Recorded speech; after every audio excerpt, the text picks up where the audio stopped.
A podcasto! We sushisto! Now then, I'm Sushi Stew, and this is the Folk's Sake podcast, and this is my mate Tom Brown. Hello. Hi. And yeah, so we're here at Pearly Queen in the dungeon, in the little... in the depths, the the booth. dark, in the naughty corner. It's proper. Can you tell me what goes off in this little booth? I can't, unfortunately. Right, that's in a good way. podcast done then, isn't it? No, these are just like, I don't know. I think with Pearly Queen as a concept, as a restaurant. So, obviously, I'd love seafood, as I'm sure everyone knows. That's why I do it all. That's why I do all our menus is completely seafood. I think it's like the most craveable food. I think for me, it's like, you know, when people talk about like death row meals or things, I think it's really easy to sit at home and go, fuck me, I'd love like a grilled lobster now, or I'd love a big plate of oysters, or I'd love a crab sandwich. I think seafood is such a craveable food. But I think sometimes there's the format that it's given to you in is so, I don't want to say inaccessible, but maybe like, you know, it needs a look at as times have changed. I think sometimes, you know, we can sit here and sort of list all the things that are on menus of certain restaurants, and I think sometimes it's just, you want it to be like a cool environment, you want it to be fun, you want the focus to be on, like, you know, having a good time.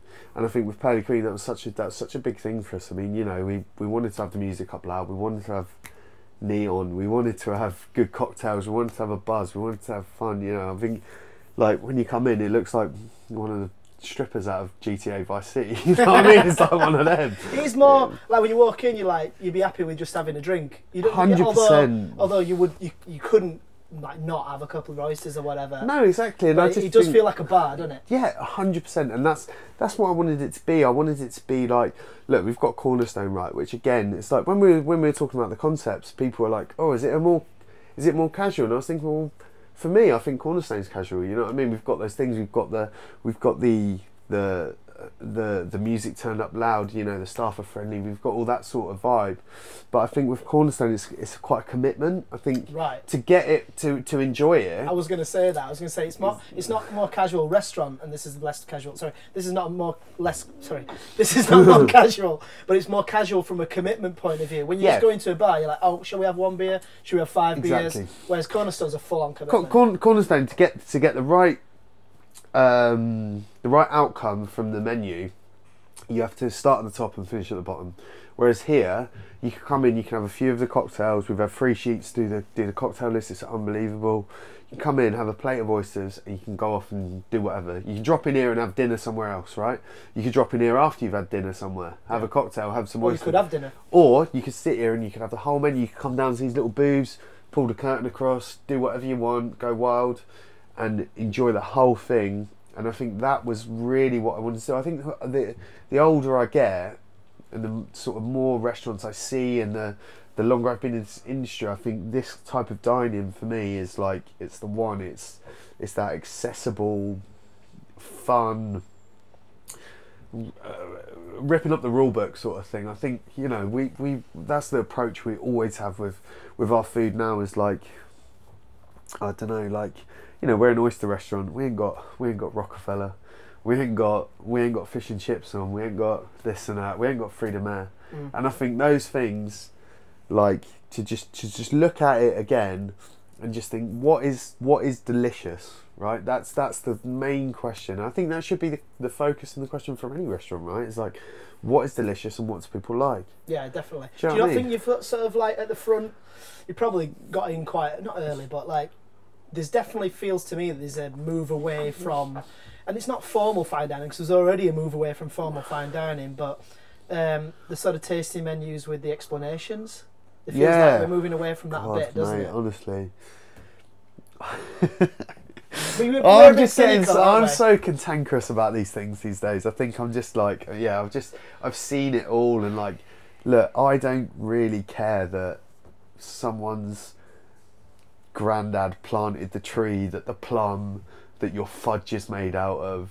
It really, do you know what I mean? I don't want to hear those things. The value that's I don't care. I think for me, like, I want my experience, right? I think that's I think the focus a lot of the time, to put it very sort of bluntly, is taken away from the guest experience, and it's put into the chef's ego. Right. Do you know what I mean? Like, and not to, I like chefs. I am a chef, but and I don't want to sort of ostracize myself. But I think sometimes, like, what happens is chefs are so obsessed with their craft and their how they do things and what's intelligent about it. I think they forget about what going out to eat is about. I think on a fundamental level, why do you go out for dinner? You go out because it's your birthday, or it's your anniversary, or you're on a date, or you haven't seen your mum for ages, or these sorts of things. And, you know, if it's my birthday, right, and I'm thinking, right, I want to go out and have a really, really great birthday, I know what I want. I want half of my night to be taken up with a waiter explaining to me why I have to like this. Do you know what I mean? I don't want to be told why I've got to like it. I would honestly rather someone just put it down and when this is this course, right? Or you could have a piece of paper that does that. Yeah. Yeah, what? As in like a menu? As in the thing you read at the start? Yeah, fuck, if only someone thought of that. But can I give you a counter argument to this, to save you?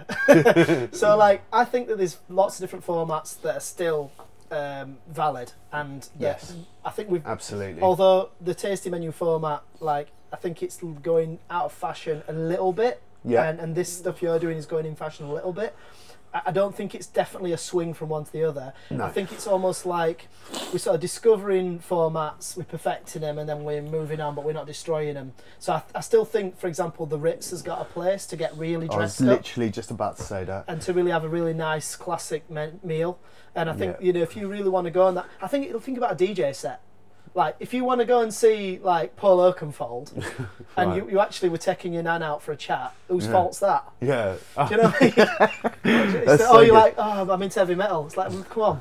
Look. You're there for a bit of trance, aren't you? Look, I had this put to me the other day by. I'm gonna get a bit of sake. Yeah, go on. I'm going to ditch this beer off and get on Sure. the good stuff. Yeah, I'll finish it anyway.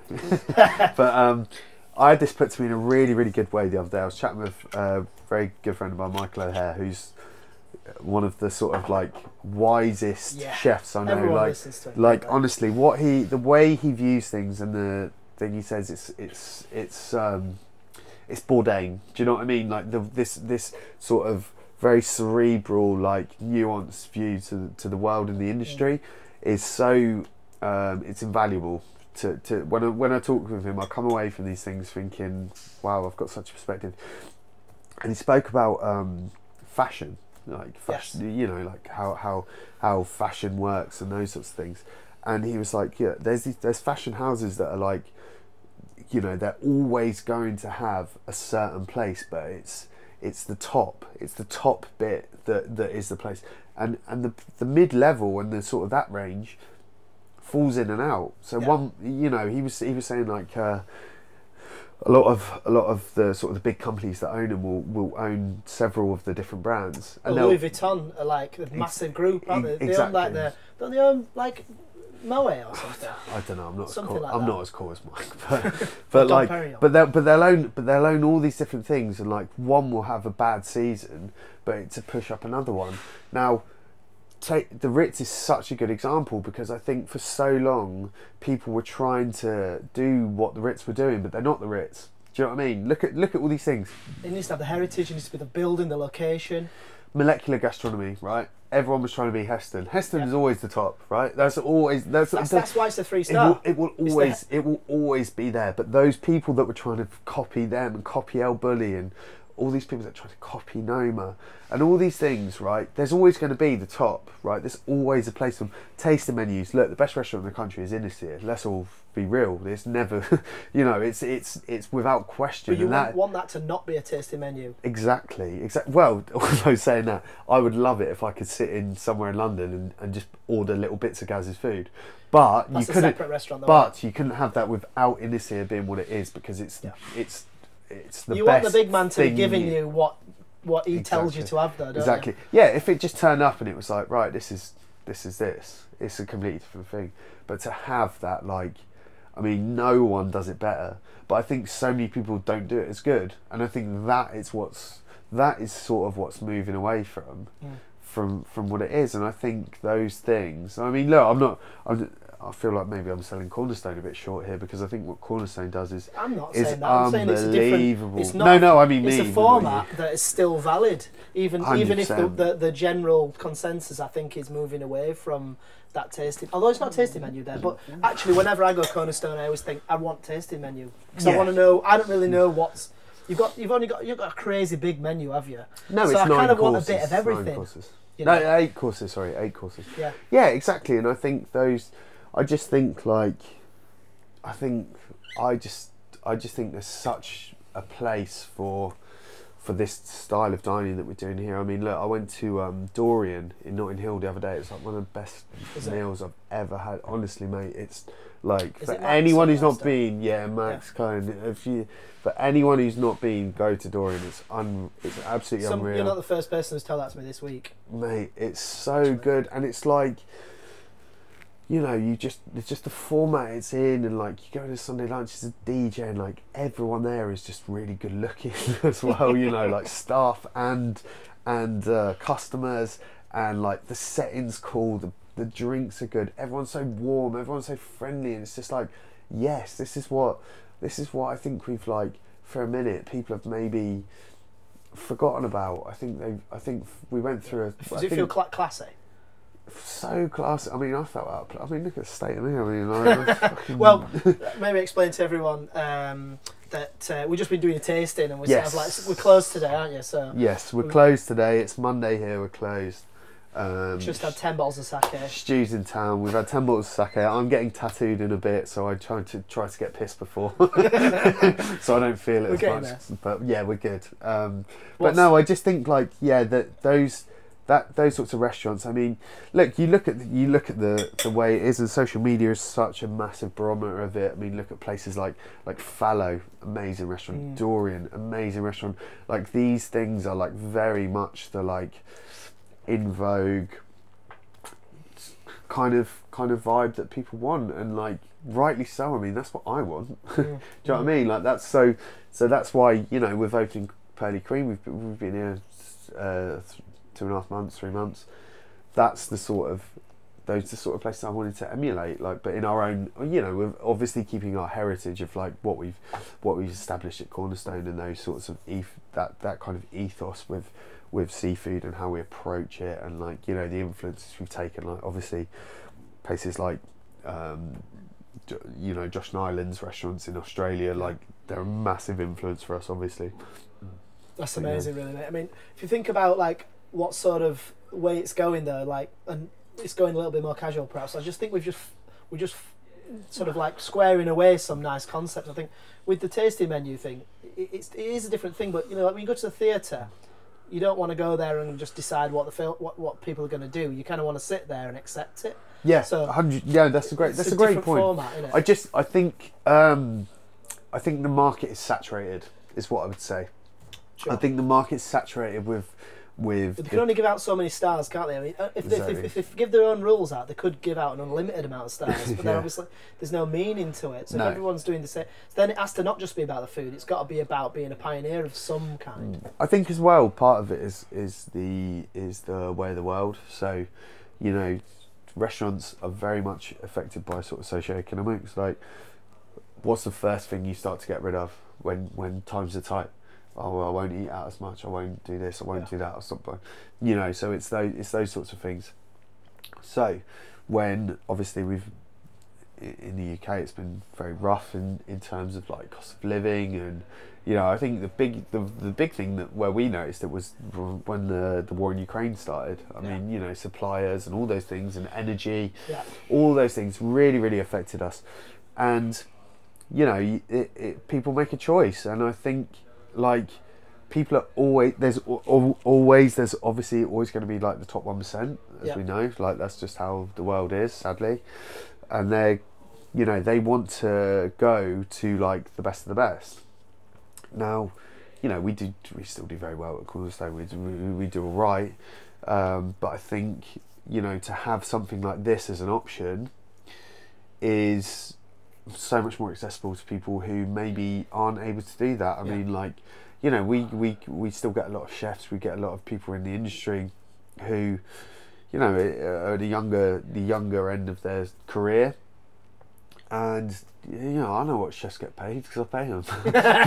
but obviously, you guys get paid. No, I mean we dish it out, mate. We dish it out, but no, you get these people, and it's like, okay, right, I can see why you're coming to do it this way, and still get that experience from, you know, people that you rate their food, as opposed to, oh, I'm gonna go splash out X, Y, Z because you can't afford it, which is fair enough. Well, it's a special occasion restaurant. Again, the Ritz is a special occasion restaurant, yeah. And to obviously a lesser degree, the Cornerstone's still a special occasion restaurant, isn't it? Really? Yeah. And whereas this place, Burley Queen, you could just go, oh, what are we doing? It's lunchtime. I could just go and have a bit of a drink and a scran. The thing is with here is, like, we've got people. I mean, we've been open 2.5 months. I've got some people that have been here like 6-7 times. There you go. And exactly, and it's, you know, they're not always coming in to fucking ball out and go wild. Yeah. You know, it's people that work around the corner or live nearby, and they come in, and, like, for me, I think this is another thing that I spoke to Mike about recently. And it was like, it's why you get into this industry, right? So I think sometimes so much like onus is put on the accolades for this industry. I think too many people focus on those tangible accolades, things like Michelin stars, things like rosettes, those things, right? And those things are valid. Of course, they're valid. They're a massive barometer of who's. Are they valid from an ego point of view, or from a financial point of view, or both? I think both. Yeah. I think look, there's any chef who tells you that they don't want to win a Michelin star probably isn't good enough, or they're past it, right? Which is either one, it's fine, right? Yeah. Whatever you want to do. Now, really, yeah, we're in East, sure. big up East London. So with stars and things, I think gastronomy as a whole would be better if people got into it in a way, like we were talking about in terms of music. Yeah. And someone like, I mean, how many Grammys has, like, Ed Sheeran got? Yeah. In comparison, or Brit Awards in comparison to someone like Led Zeppelin. Yeah. Do you know what I mean? Like, or Jimi Hendrix, or someone like that. Or like, more niche people. Yeah. Who are class. It's just 100%. Yeah. And it's like, why do people get into that, right? Into those, what do those artists want to be when they start? They want to stand the test of time, and they want to make people happy, right? There's legends in music who most people don't know. I think a great one of these is Tom Waits. Yeah. He's absolute class, and most people haven't heard of him, but musicians have heard of him. Yeah. It's kind of like a musician's musician, right? And you get that in the chef's world, don't you? Yeah, exactly. And those things, but like those people and those it's a creative industry that is based on people's enjoyment, right? It's creativity that fuels people's enjoyment. And if you come into it with the focus of, I just want to make people happy, and I want to stand the test of time, I think gastronomy as a whole would be a better thing. I think so many people like put so much focus into, like, oh, we need to win a star. We need to win a star. We need to be this. We need to be that. For financial reasons. Some people, their business plan from setup is to get a star, and if they don't, it's game over. But it's mad that that's such a huge barometer in our industry. Like, isn't that mad that that's a concept? Like, what other industry has that concept? Well, what other industry has a concept where the person who runs it doesn't own it? I mean, a lot of places do, a lot of things do, but almost all restaurants are not owned financially by the name above the door, which, you know, obviously I'm not a chef. I work in the supply side of the industry. A lot of suppliers own their own companies, like me, but, like, you know, you might be in a different situation. It's different, you know, per case, but I find that the amount of investment needed just to get started in the restaurant game, because you've got to open with a big bang, you've got to open with crazy levels of fit and finish and stuff like that. Yeah.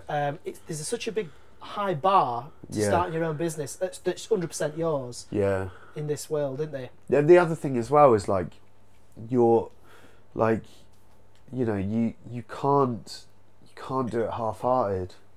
Yeah. You can't. I mean, like, like we were so lucky with Cornerstone when we opened, because I'm not savvy business wise. Like I mean, I'm a lot better now than I was then. That's why I get away with charging you charge, isn't it? Yeah, you should see the GP margins when the Stu comes to town. But no, like when we first opened, I mean, Cornerstone should have bombed like straight away. Really? I'm not joking, mate. Like the overheads were ridiculous for what we anticipated to make, and that was me. I was done with it. Fortunately, we did very, very, very well. But like, look, I mean, we fucked up so much with the first build, and like the place was falling apart. I mean, I remember one lunch service a couple of months in, we had reviewers in. And I'm not even joking, like the kitchen's in the middle for everyone who's not been there. Like the kitchen is like an island in the middle of this room. There's skylights above it. And one of the skylights just opened up and the rain was just pouring down on one of the sections. Like middle of lunch service for a whole restaurant full of people. Literally looked like, you know, Umbrella, the Rihanna video. Mate, it was mad. And it was like, had to move everything off the sections and still go. And like then we had to pay 10 grand for that. And then we had like... How much? Yeah, it's like more than £10,000 to get because the freeholder, the guy who owned the freehold was arguing that it was the builder's fault, and the builders were arguing that it was so and so's fault. And I was like, look, it pisses with rain in London. I need to get it fixed. So we just had to chuck the money at it. We had to get a new floor. We first, after a couple of weeks, we realised that all we'd done is just painted concrete, and it was fucked. It was just crumbling away. Mate, I mean, these are things that, like, basically an idiot says, yeah, that'll be fine. But you don't know what you don't know, do you? I don't know. I don't have a clue, mate. I didn't have a clue. Nothing. So what this is nothing to do with being a chef either, is it? No, exactly. I had no experience of this whatsoever. But also, these things cost so much more than I had. So even if I'd gone, yeah, do you know what? We need to make sure this... I didn't have the money for it. So that's why what you get is so much like huge, these people just chucking massive amounts of money at it. And these restaurants do well. I mean, look at them. Some of them beautiful restaurants. Haven't they? They've got to, yeah, because like if you don't, it shows. It's so you get what you pay for. Does that change the restaurant then? Because like I'm right in thinking that Cornerstone's yours, isn't it? Yeah, like more or less. Yeah. So you've kind of had to do all this sort of mad stuff with the money, but like when if like a lot of people who are getting investment and doing this, because this is the one thing that people do not talk about in the restaurant industry is the money side of it. Yeah. They talk about GP, they talk about profitability and sales, but they never talk about how the investment comes about, who those people are who invest. No. You never hear about them. You don't know who they are. No, it's the dark, invisible side to the business, but. So the people who have got that investment versus the people who are sort of doing it all themselves, you've got to behave different, haven't you? Yeah, 100%. And like, I think there's a reason, I think a part of the reason that people don't talk about it is because, the chef is the focus. And if you start talking about, big investments and those things, it makes it such a less, attractive prospect as a thing. I mean, like, but at the end of the day, it is really. the world is how the world is. 100%. You know what I mean, man? This is unbelievable, by the way. Yeah, well... This is literally, I'm like, this. I can't get enough of this stuff. Well, it's for you, mate. It's nectar. Absolute nectar. That. So we've just been tasting a load of sake upstairs. Like, we're just about to get a load of new stuff. So Tom's just tasting the pre-new stuff. But still new to you. Still new to me. Yeah, exactly. Still new to me. But this one's like a 15-year aged umeshu from Wakayama. Yeah. It's a bit syrupy, isn't it? It's amazing. And this is the thing I like. Look, I'll just gas up Stu for a bit because he's here. But this is the thing. This is where I keep quiet. This is the thing. Like with us, it's like obviously Sushi is a Japanese food importer, right? Yep. Now I remember the first time that I got told it was Brad set it up. So Brad said to me, he was like, look, have this meeting with Stu. He was like, he does all the Japanese stuff. And I was like, man, I don't know enough about Japanese food. I was like, it's such a culture that's ingrained, like, in the food's ingrained in the culture. It's so heritage based. I was like, I can't start putting Japanese stuff on, and you're just going to look so fake. Like, I don't want to bastardise anything. Like, it's really important to me, those sorts of things, yeah. And then we sat there and we tasted things. and like it's such an awakening for me to work backwards and just taste things and go, right, this would so apply to what we do. This would work here. This would work there. This would be good. And we've just sat there and done the tasting today, and these things they blow my mind every time, right? Because the level of knowledge behind them, but also like that like I say, that heritage with it, and you know, to work backwards like that as a chef is so nice. To taste things and go, this would be amazing with this and this. So like this one, this plum wine, this Umeboshi 15-year age, we're going to do it with like a rice ice cream, like a rice pudding ice cream, and just pour it over like an affogato. And that, like, you know, in that we're going to have koji, we're going to have all these different bits, but I would never say that as a Japanese dish. I wouldn't be like, it's just adding to that deliciousness, it's just isn't it? adding to the flavour. It's just knowing, it's having that like it's just putting another like tool in your kit, you know what I mean? Like, it's, you don't Why wouldn't you? Yeah, why wouldn't you? Why wouldn't It's you? like saying we don't use any French ingredients, no cream. No, exactly. Well, look, I mean, how many people go, yeah, we ain't going to use lemons because they ain't grown in Britain? I mean, like, I think the funny thing is though that you have got to like put some limitation on yourself, like, you know, you're a seafood restaurant, so that's a limitation, isn't it? yes. You know, and I think that I do think creativity comes from limitation, to be honest. Yeah. I like playing acoustic guitar Yeah. with no amp, no nothing. Yeah. Because you can get so much vibes out of just that. And you can't like change the sound of it. You can't put drums on it or whatever. It is what it is. And Yeah. like, if you could, we talked about Ed Sheeran before, he just plays acoustic guitar, doesn't he? And he's fucking does alright out of it. But the limitation is where you get the creativity. He's though. done all right, yeah. He's done all right. Give him his dues. But that, I think the limitation is important. But you've got to break it every now and again for innovation. But like the Japanese are really famous for kaizen, which is like continuous improvement. And you know, we were talking earlier about the sushi restaurant that you went to. That was like you enjoyed it, but it was like low innovation. But where I think we're the opposite end. We're like super high innovation to a fault. Yes, I think because you're bringing it to a market that uses it probably in the way that we do to an extent. Do you know what I mean? I think that's where the innovation comes from as well. Is like, you know, the products that you use, as much as how they're super interesting from the produce level. It's also how people use them and apply them. I mean, you know, Gareth is obviously a massive example. Luke French, massive example. Alex at Alchemilla, like the way they apply these ingredients. And what I would say with that as well is like you're talking about limitation. I don't necessarily see it as limitation. I almost see it as sort of playing to your strengths. So like with the seafood thing, right? Yeah, that is a thing. Like we don't use meat or whatever because I personally think that there's a lot better people out there that do it. So what I want to do is be the best of what I can be. Now, to do that, and the way that I will always strive to do that is I'll take anything to make that better. So I'm not limiting myself in the sense of like I'm not going, well, we won't. I think you're thinking, I mean, limitations is a bad thing. No, I think limitations is a framework. Yeah, sure. So yeah, that's what I'm saying. It's like we're limiting yourself to, as in just like it's more like a focus. Yeah, exactly. I think it's more like a game. So like if you play tennis, without the rules of the game, there is no game.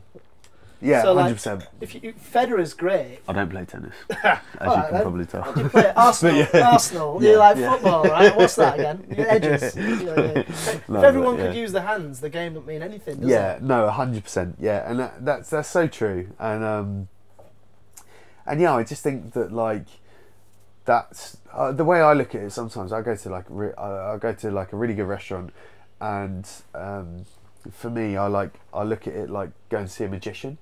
Like if you go to see learn the tricks. No, I don't want to. Oh, really? I want to be amazed. Right, again. I want to be amazed. So you don't want to learn the tricks. So I'll go there and I'm like, I'll go to again. Just keep blowing smoke. Actually, no, I'll move off Gaz for a bit. So I went to Terra, right? Oh yeah, Terra. that's round here and all, isn't it? Bethel Green Town, like unbelievable, like one of the best restaurants I've ever been to. Like it was mind blown, and I use the term mind blowing very specifically because I don't want. I'm not sitting there going, oh, any chance I can get the recipe for this, or how do you do this, or like I just want to just sit there and just be mind blown. I just want that. I want that. Like I want that. That's what I want. But going back to like how you enjoy restaurants again, that's another thing. So But you're learning from the feeling, aren't you? You're thinking, this is the feeling I want to create in my place for other people. So 100%. you're still taking something from it. Yeah, of course you take away. I mean, like, I'll never forget it. I'll literally never forget. I mean, like, I had this like muscle. You had the caviar ice cream thing. I had the mussel custard, which was the best, one of the best dishes I've ever had. It was oh my god, like I can literally just imagine it now. Like it was just so good on every level, and like that's what I think. I think like people just their strength is this.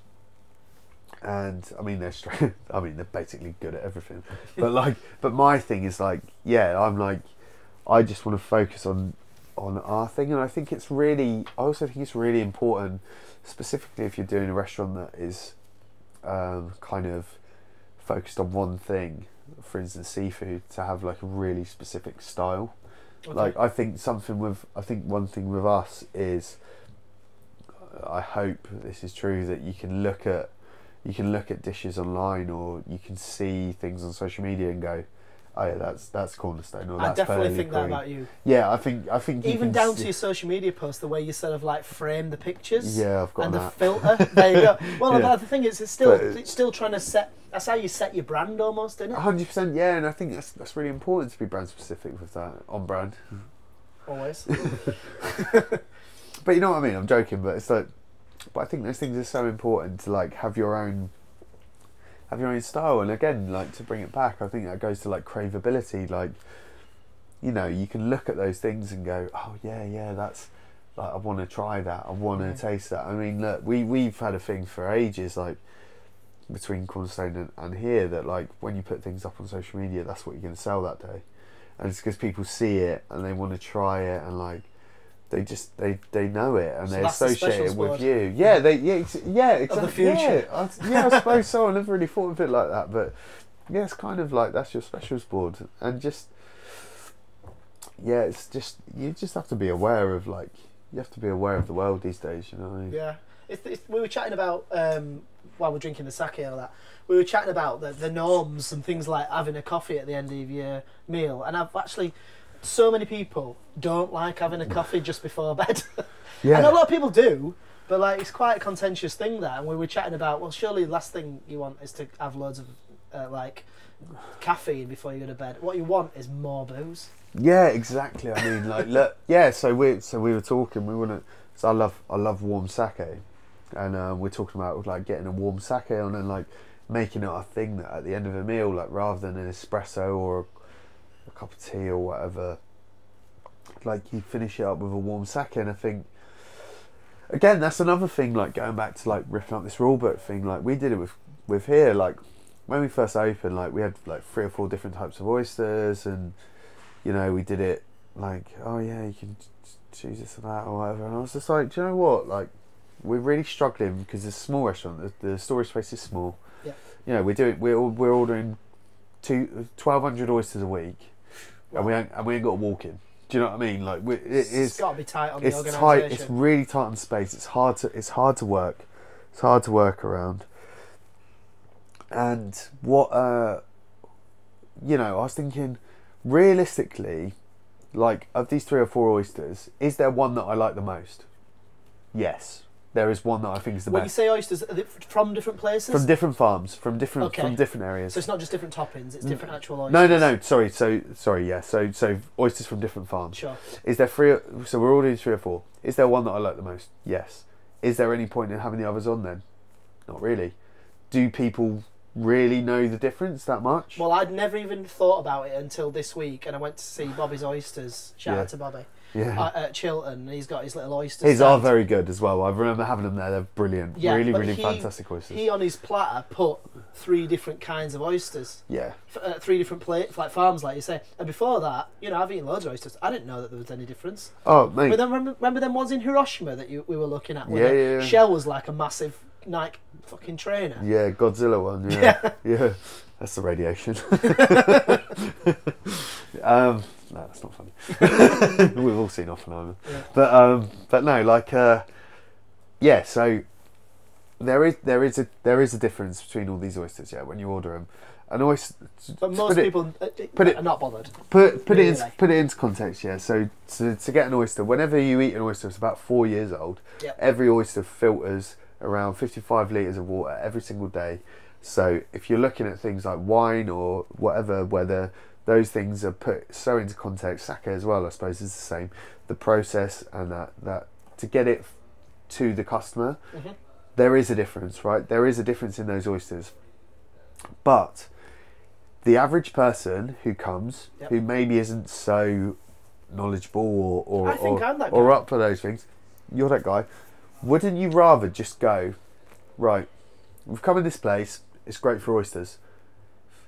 Let them tell us what the best half a dozen oysters are, and tell them about that, and focus again, that limitation. So we just use Carlingford, right? Big up Carlingford, they're unbelievable.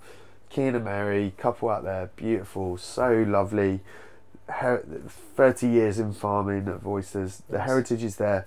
The oysters are unbelievable. My favourite. I've eaten so many different oysters across the UK, across the world, and for me they're my favourite. So why am I bothering to like fuck around my fridge space and try and juggle all these ones and try and make everyone happy but you go to every other oyster restaurant and they've just got all these different types, and like, yeah, it's great if you have the time and the energy and the staffing to explain and talk to people but realistically you don't. I mean, look, we're trying to run a successful business here. We're trying to bash them out. So why don't we just focus on that one and move away from that it? omakase thing.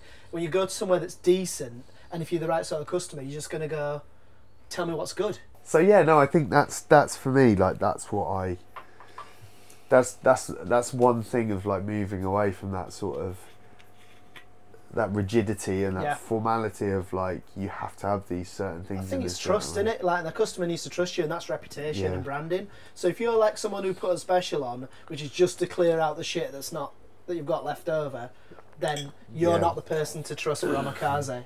But like, if you're someone who's got like someone who's really worried about the reputation and not worried, someone who's proud of the reputation and really wants to make that a thing. There's a symbiosis in that between confidence as well, I think, because I was up at I cooked a Burnsnight dinner in Scotland, which is mad considering I'm English, at my pal Roy's restaurant, Ondine, which is super classic, but again we're talking places like the Ritz. Ondine is the Ritz of seafood restaurants for me. It is the best, it's very classic, but Roy is so full of like passion, and he so wants to drive it forward, and he's so steeped in like modernity with other restaurants and what is current, and you know, he's so up for those things. But there's loads of classics there, you know, again, Fruits of the Sea, Fruit de Mer, those sorts of things, Lobster Thermidor when they got the lobsters, those sorts of things. And we were sitting there chatting, and he was talking about this chicken liver parfait that he did, and the like, I had it and it was beautiful. It was it was amazing, like this chicken liver parfait. And he was like, "Oh, we don't sell it." I was like, "Yeah, of course you don't. You're on Dean. You're this fish restaurant." I was like, "Why do you have it on?" He was like, "Well, you know, it's like a meat starter." And I was like, "Yeah, but like, you've got a vegetarian." It's like they do got a lot of covers and stuff. So I was like, "You've got the vegetarian option if people don't want meat." I was like, "Wouldn't you be better to put like a fish patty on or something?" And he was like, "Do you know what? Like, that's so true." Like, I was like, "Look, this is what you do best. Just do that best." Even though it's it's like, your good, customers, it's off target. Exactly. Even though it was fucking great. I mean, it was amazing. But it's like, just be you. Just do your thing. And like, I think when you go to Japan and you go to a restaurant, that the format is quite a good thing. You're like, so if you went to a sushi restaurant, that's what they're doing. And then if you went to a yakitori restaurant, that's what they're doing. And then within that, there's actually quite a lot of games to be played, isn't there? You know, like 100%. You know, like those are really, really deep level sort of games that they're playing. So if you're going out for kaiseki is the ultimate one. So it's like multi-century old fine dining.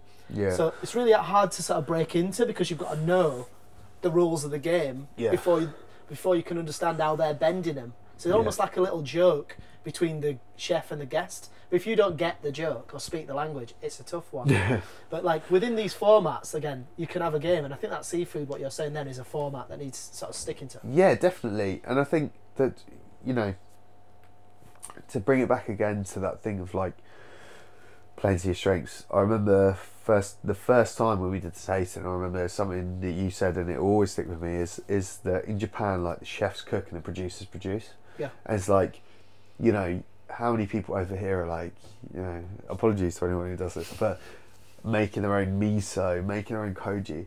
Like, you can... These people have been doing it. Like, another one they get... This is the British version of this is like, oh yeah, we churn our own butter in the restaurant. Alright, I'm sure it's really, really good. But is there not, like, somewhere that makes butter that have been doing it for years? We tried ampersand. That ampersand butter is absolutely banging. Yeah. You can buy it. So why wouldn't you... Why would you be, like, taking time out of your chef's day in the Hobart? Processing... Look, I know a lot of people probably will fucking hate me for saying it. But I just think, it's like... a luxury, innit? Especially in London, Yeah. no space. These processes take time. Yeah, and, like, they take heritage and, like, knowledge and, like, those things. I mean, look, if I can buy something from someone who is amazing, and Is that me? Well, yeah. I mean, Just want that indirectly, clarifying, indirectly, okay, sure. yeah. I'm talking more about the suppliers. Sure. But do you know what I mean? Like, if you can get those things and just, like, you know, what was that thing we tried earlier? Smoked vinegar. Oh yeah, it's fit, isn't it? Fuck me, like, it was unbelievable. And it's like it's what is it? It's a blend of dashi, sake, mirin. I'll tell you what it is. Rice. It's God, like a really nice straight up rice vinegar. Yeah. So although there's like rice vinegars and there's rice vinegars, you know, there's something we've got like cheap ones and we've got crazy refined ones. So this is a really good rice vinegar as the base, whole handmade. Yeah. And then they smoke it over cherry blossom wood chips. Right. So that's how they get the natural smoke into it. Sure. But then they steep it in with kombu in there as well. So you get that kombu. It's kombu. It's not kombu dashi. They put kombu in it to sort of like to put out the flavour. Yeah. And then they've cooked off the alcohol from mirin and blended that in as well. So. Sure. Yeah. So all of those things that you've just said, that is absolutely possible for someone's doing their own kitchen, right? Yeah, if you can cut down a sakura tree from outside. I get far enough. Or if you can order the branches. Anyway, is it going to be better than that? No. It's going to be realistically. How many people are you going to have to pay a salary to get that done? A lot.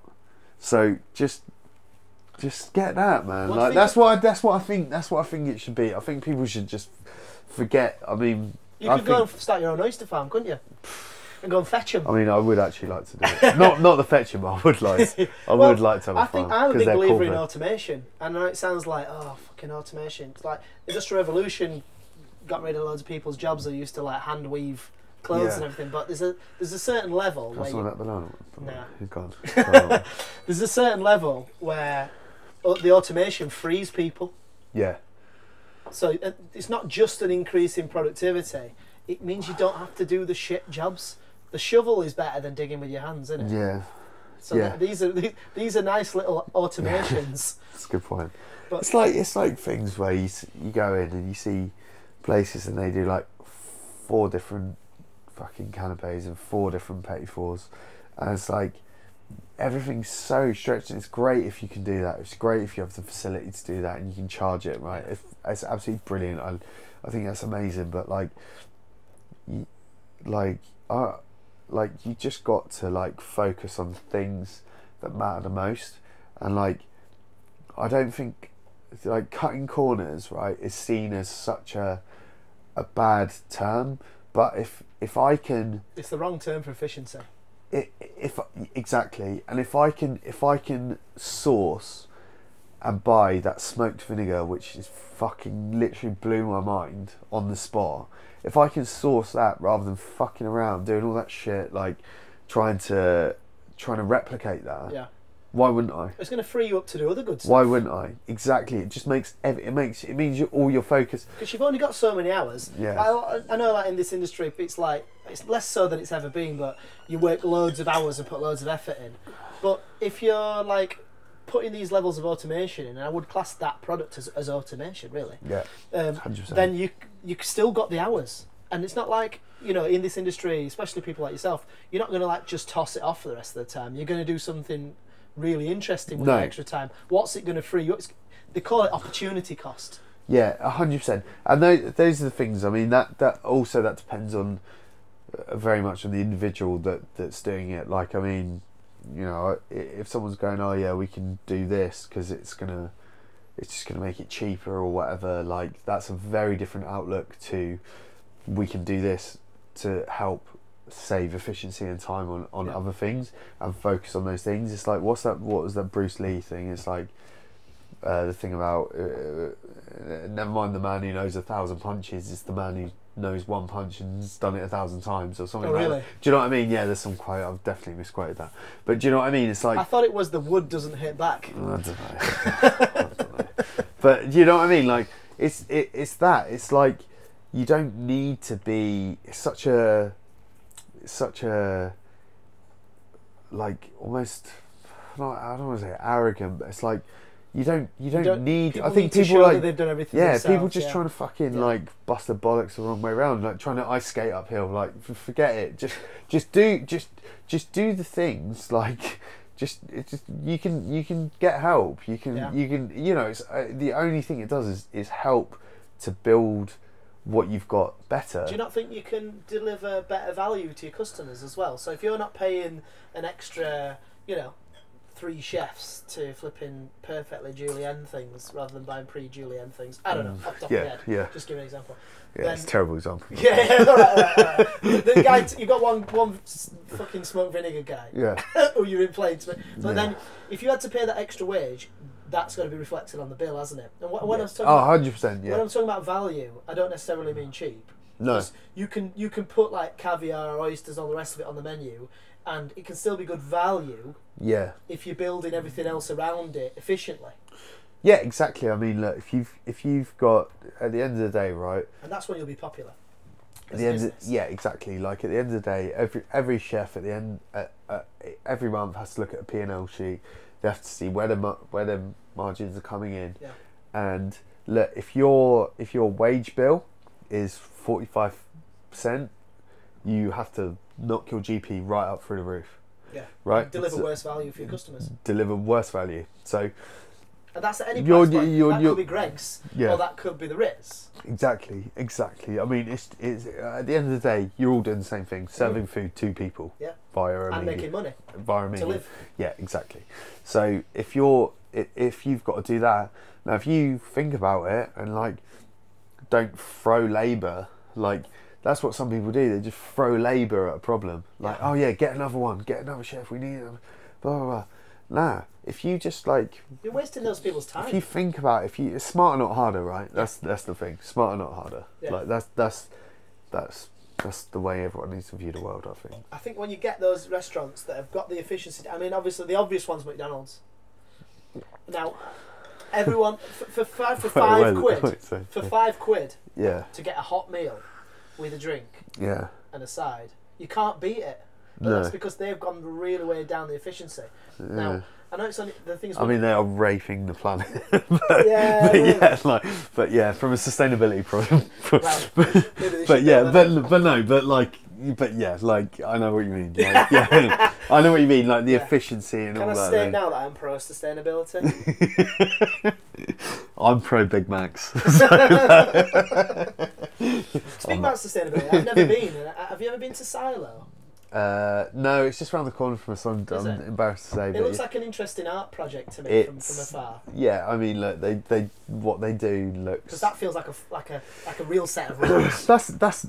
There's one though. That's a very interesting example actually. We're talking about value, because they're not an expensive restaurant, right? Not at all, but they do it in a very different way. So because they're so zero waste. I remember chatting to a guy who he's not there anymore, but he was the he used to work with the front of house, and he was like, their GP is something like 95%, which is like unbelievable. I mean, you know, for anyone who's not in the industry, what you want to be making. That's making wine out of water, isn't it? 100%. But I mean, they basically do that. But because of everything is so zero waste focused, in the sense of like, look, we need to make sure that all of this waste is used up. Their staff costs are massive because they need the people to do that. But that's how they balance it out and make it cost effective. It's really interesting. But I think at the end of the day, a potato grows out of the ground for free, doesn't it? Yeah, exactly. But then if they're getting the potato and they're using XYZ for it, you know, I mean, like they don't use paper for menus because they project it on the wall. You know, I might be out of date with how with what I don't know a lot about them these days, but those things are like, you know, it all comes back around, but and it's just how you has bred that innovation. Yeah, exactly. Actually. And look, there's quite an extreme example. In terms of innovation, I mean, again, you know, I've not been, I don't know masses about the restaurant, but from what I see, from what I understand, their innovation is like way up there. Yeah, way up there. GP is quite interesting because, like, you know, again, I'm not a chef, but I've known quite a lot of them, and chefs are not always business people. Yeah, trust me. Is that right? Would you fair to say? You learn about GP though, don't you? That's one of the big things you learn as a chef. I'm wanting to sort of think, like, if any like sort of young chefs are going to watch this and they're going to think, I'm not. What is being a chef? Is it turning up and just chopping onions and being shouted at? No. Think about. But when you get to GP thing, the GP is only the beginning of the profit, the gross profit. The net profit is actually what it's all about. Yeah. You're saying, once you got your GP, then you've got to pay all your light, electricity, staff, and you can really blow it. Yeah, 100%. I mean, look, so yeah, to break it down for anyone who maybe isn't so up to date on this, is chefs generally work to a gross profit margin, say GP. So that's normally what, like 72, 75 realistically to do something in a good restaurant.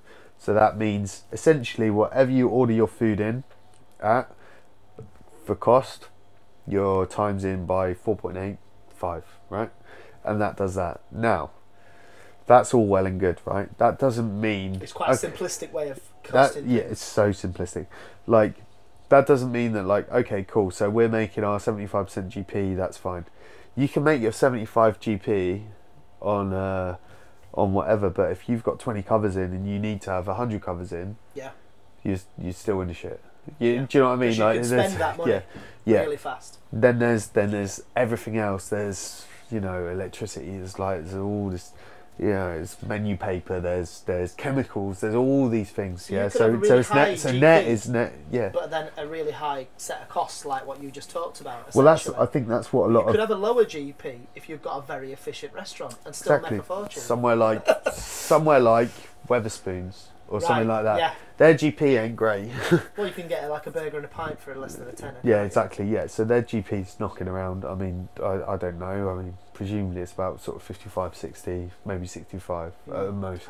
But they lower. But they again, they're ordering like bottom of the barrel ingredients. Yeah. So en masse. Yeah, en masse, right? So they're getting deals like that. But I mean, look, how many chefs are in a kitchen like? Yeah. To knock that out, it's so, there's so many factors in it, but I think, you know, this is something for me that I've been learning. I feel like I knew about GP and all that stuff, right? Mm-hmm. When I worked with Nathan, when I was head chef there, I used to sit down and have meetings with the finance guy, and everything was GP, right? GP. Yeah. That was all of it. Very little focus, because we were a busy restaurant, very little focus on staff costs, because you know what you needed. I mean, the easiest restaurant to run is a full one. Yeah. So if you're full all the time, more or less, you know, I need this and this to get through it.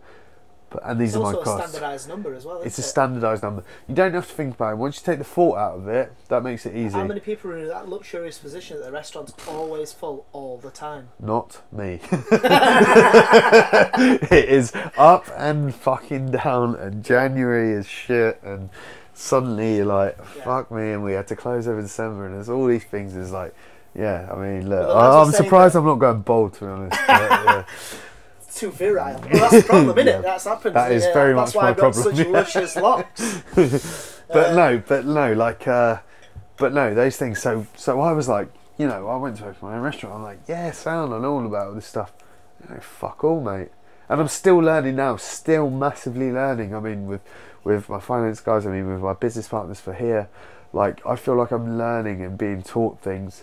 And I feel stupid, you know what I mean? I feel stupid at 30. I think you've got to like not be feel stupid about asking questions that you think everyone knows the answer to. No, but this is the thing. Is like I feel like I should know these answers, and I'm the same with Most people don't know, but they just don't say it. But I'm the same with cooking. I mean, this is the thing again. Talking about focus and limitations, like people talk, chefs talk to me, and like they're so much better chefs than me at what they do. Right. But I don't. They talk about things that I'm like, I don't know what the fuck they're on about. You know what I mean? I just know what I do. Yeah. I just know this very, very sort of small thing that I'm good at. I know it. I'm very, very good at it. I think I'm one of the best in the field. Yeah. But Well, there's no point lying about it, otherwise you won't be where you are, mate. So no, exactly. let's But move like, past it. but those. You know, I listen to people and they talk about these things. I see these geezers on Instagram or whatever, and they've got like millions of followers on TikTok, and they know they're cooking all these different like classic things. And I'm like, I don't even know how to do that. And I'm like, I watch it, and I'm like, great. But like, yeah, I think to bring it back with a business thing, like that, and I do think is the right way round. That to become a really good chef, you need to focus on the cooking thing more, because there's nothing worse than someone who's like trying to work out their GP. I find it with fish, yeah. So it's like you're going to portion out a fish, and they cut it because they know what they need to hit for the margins, and all the portions look a bit shit and they look a bit small. Right. Like, give someone a good bit and charge it for it. Yeah. Charge them for it. You know what I mean? Think of the quality first, and we'll work it out on the end, as opposed to, right, you need to have, because otherwise, you know, you're just one of these exec chefs for fucking some big brand. You know what I mean? Like that wants to sort of just make cash. Yeah. And I think to be something special, you have to have it the other way around first, and then that thing. I mean, like with James, my head chef, like at Cornerstone. Now I'm like really talking to him a lot, because I feel like I haven't learned enough of it already, and like I feel like it's really my responsibility now is to pass that on, because you know, this guy's he's so talented. He's an unbelievable chef, and you know, we literally had a conversation the other day. I was like, look, I know you're not going to be, I know it's not going to be me and you forever. As much as I would love that, I'm sure you're going to go off and do your own thing, because you're an unbelievable talent. But I was like, you're in a very good position now where like you can have all the freedom and creativity, because he basically runs Cornerstone on his own. You know, I'm here. I check in with him obviously, but he basically does it all on his own. And I'm like, look, I just want to pass all of the things that I know, and like I'm still learning. I want to pass them on to you, so you're in a better position, because you know, I mean, look, was Thierry Henry a better footballer than Arsene Wenger? Yeah. But why? Because Arsene Wenger was passing all that on to him. Do you think? Do you know what I mean? Like, that's what I want. that I want him to be my there's a Thierry. Yeah. Do you think there's like a repetition of what happened with Nathan and you? Well, no, because I think Nathan's like I worship around Nathan Walks, and I think he's the best chef of all time. You can take inspiration. It doesn't make you as good as him. No, exactly. Yeah, and I was in a very, very fortunate position. I mean, I remember being like, when was I as head chef? 26, I think. 27. Yeah.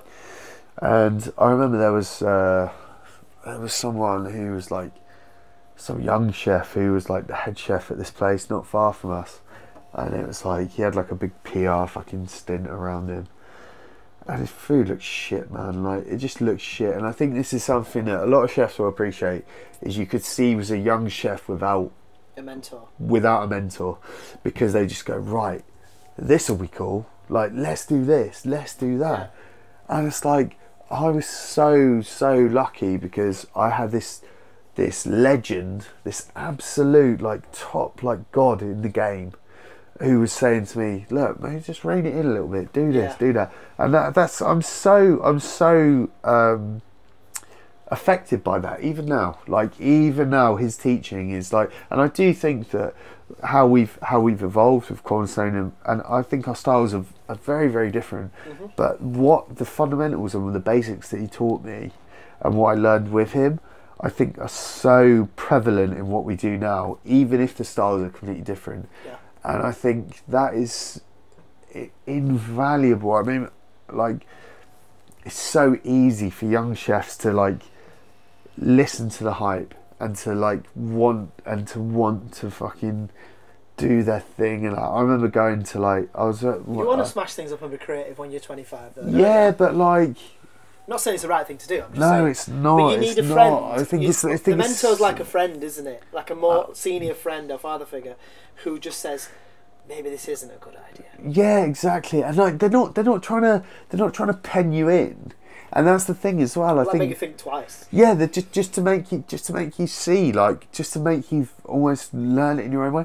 I remember going to like the MasterChef. You know when they did the chef's table, MasterChef. Right. I went to that a few years ago, and we ate all the food and all this. I was like, right, this is I had my thoughts about whatever the dishes were like. And then afterwards, I went to a bar with some chefs afterwards, and they were all there. And I was like, lads, there's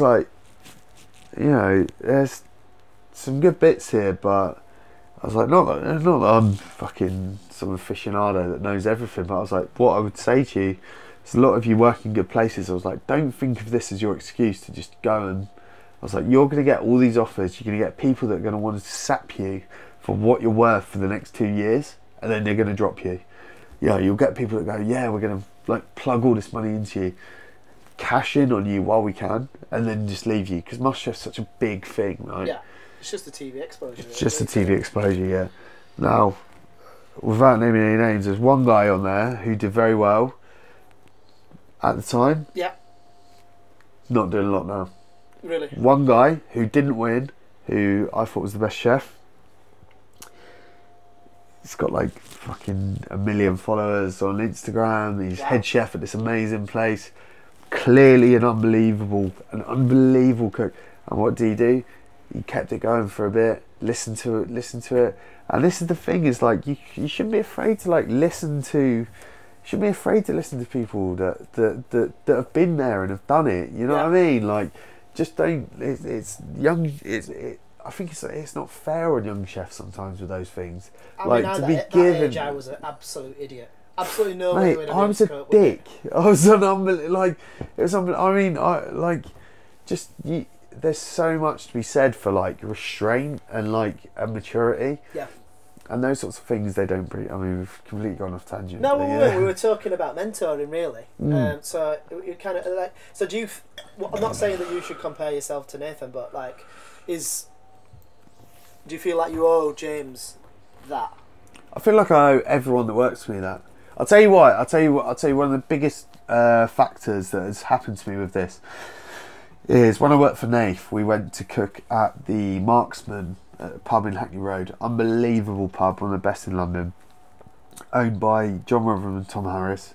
Amazing chefs, and they met each other. They worked at St John together, right? Now the when we went and cooked there, it was a guest chef night, and it was called it was like their cookbook dinners, right? And the format was a chef came in and they cooked a load of recipes from their favourite cookbook, but it couldn't be their own book, right? If they owned books. So we went there and we cooked a load of Rick Stein's recipes from I think it was called like English Seafood or something. It's like it's Rick's first book. He was called Richard Stein at that point. Really? Yeah, it was Richard Stein on the book. Nice. So we've gone there. This is Nathan, who worked for Rick, cooking his food. I'm there cooking that food with Nath for that. We're cooking at the Marksman, which is John and Tom, and they worked for Fergus. Now Fergus comes to every one of those dinners. Yeah. So Fergus walks in, and the kitchen's downstairs. He walks down, he's like, hello to everyone.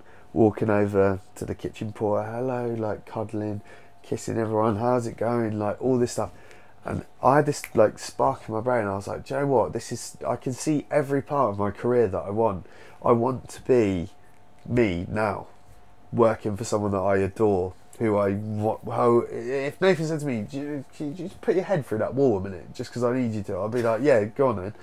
So doing that, slugging my guts out, that's one stage of my career ultimately. Then I want to be Nath, right? I want to be going to these things with these people, introducing my young chefs to these other people that they can look up to, these legends.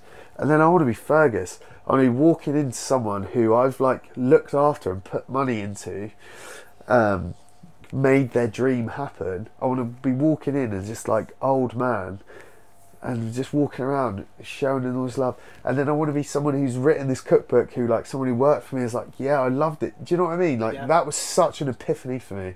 Like, and I want that. I want every single person. You know, James used to be head chef. Aaron, who's a sous chef at Cornerstone. Paddy, Toby, all of these people that have worked for me. Kelly, our pastry chef. You know, all from before who's left us now. Like, I want all these people to just go on and like have the most amazing careers. And I want, you know, not that I'm directly responsible that I made it happen, but if I can be at any point a little stepping stone for them to go on and make their dreams happen without being too fucking Disney about it, that to me is job done. Like, and they've said this to me as well. He's like, once you've done all of it, once you've got all the stars, once you've like had all your accolades, he was like, one thing you can look back on. And my dad said this to me as well. My dad used to always say this. He was like, the best thing that a man can ever be proud of is looking back on a good day of hard work. And for me, it's the same principle. If I can look back when I'm, you know, an old chef knocking around, doing a Pierre Kaufmann, going in for lunch everywhere and just fucking living it up, drinking red wine. If I can look back and go, do you know what, this lot are good, I'll be happy. That's all I want out of my career. Class. Well, thanks so much for chatting to me today, mate. My pleasure. Love you, man. Love you.